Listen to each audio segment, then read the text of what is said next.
Hello friends. जब भी हम एमबीए की तैयारी करते हैं तब हमें फाइनेंस, मार्केटिंग, ऑपरेशन के बारे में थोड़ा बहुत आइडिया तो होता है, बट जनरली एचआर के बारे में बहुत कम इंफॉर्मेशन होती है। हमें ये तक पता नहीं होता कि एचआर फील्ड में कौन कौन से स्पेशलाइज्ड रोल्स हैं एंड क्या मुझे एचआर करना भी चाहिए या नहीं। तो इस वीडियो में हम ह्यूमन रिसोर्स मैनेजमेंट यानी कि एचआरएम के बारे में डिटेल में डिस्कशन करेंगे। बट इस वीडियो को आगे देखने से पहले अगर आपने ये चैनल अब तक सब्सक्राइब नहीं किया तो कर लीजिए एंड बेल आइकन भी दबा दीजिए ताकि आपको अपने करियर में इंस्पायर करने वाली वीडियोस की नोटिफिकेशन मिलती रहे।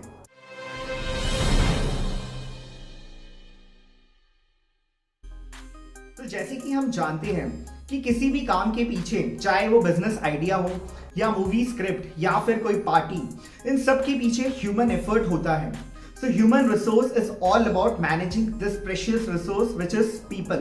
So from getting talented people या फिर training people for leadership roles, HR involve होता ही है। तो human resource में 3 verticals आ जाते हैं।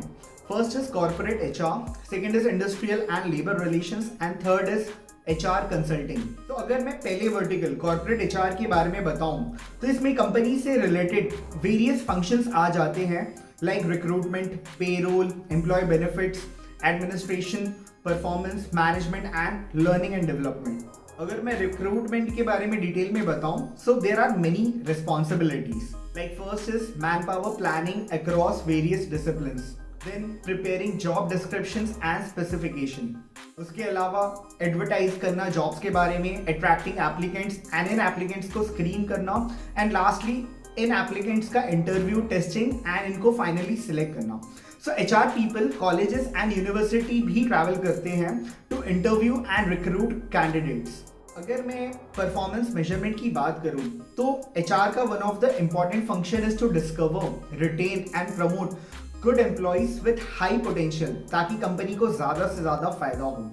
तो वो एम्प्लॉइज के ऑब्जेक्टिव्स, गोल्स एंड परफॉर्मेंस को मेजर करती हैं। सम ऑफ द टूल्स जो एचआर यूज करती है for progress measurement are KPIs, key indicative parameters, then we have management dashboard, 360 degree feedback, balance scorecards and finally we have bell curves also. अगर मैं learning and development की बात करूं तो इसमें भी काफी सारे काम होते हैं like they organise induction programmes for people जिन्होंने न्यूली ज्वाइन किया है just to create awareness about the company goals, objective and its culture. They design training programmes for skill enhancement. Managers के लिए they develop IDP, individual development programmes and finally training के effectiveness को ये लोग monitor भी करते हैं।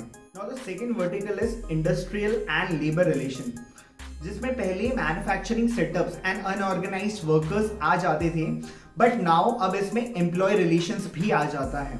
Industrial and labour relation का कंसेप्ट इंडस्ट्रियल रिवॉल्यूशन के टाइम आया था जब एक ट्रेड यूनियन की जरूरत महसूस हुई थी to negotiate wages, leaves and employ benefit schemes. इसमें भी काफी सारे फंक्शंस आ जाते हैं like managing manpower as per shifts. तो इंडस्ट्रीज में शिफ्ट के हिसाब से काम होता है, जनरली 3 शिफ्ट होते हैं 8 घंटे के। Secondly employ welfare services like leaves, medical benefits, insurance, travel arrangement, food and refreshment, ये भी इन्हें मैनेज करना होता है। एंड लास्टली एचआर मैनेजमेंट से भी ये लोग डील करते हैं regarding labour laws, welfare laws, dispute resolve करना, compensation.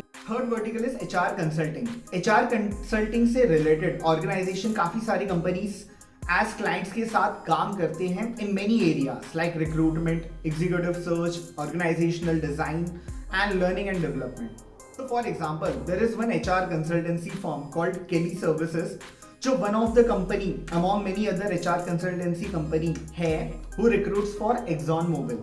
So now the question is कि किनको HR फील्ड में जाना चाहिए? So there are various criteria. First is आप में social skills होना चाहिए. It means you feel good about helping people. Technically बताऊं तो as per Holland code of theory of personality आप सोशल या हेल्पर कैटेगरी वाले पर्सन हो तो HR is a good choice. Secondly एक एचआर पर्सन में न्यूमेरिकल एबिलिटी भी होनी चाहिए for financial calculations and statistical data. Thirdly इनमें बिजनेस एक्यूमेंट भी होना चाहिए। Senior HR professionals higher management के साथ काम करती हैं to align with organisational developments, goals and objective.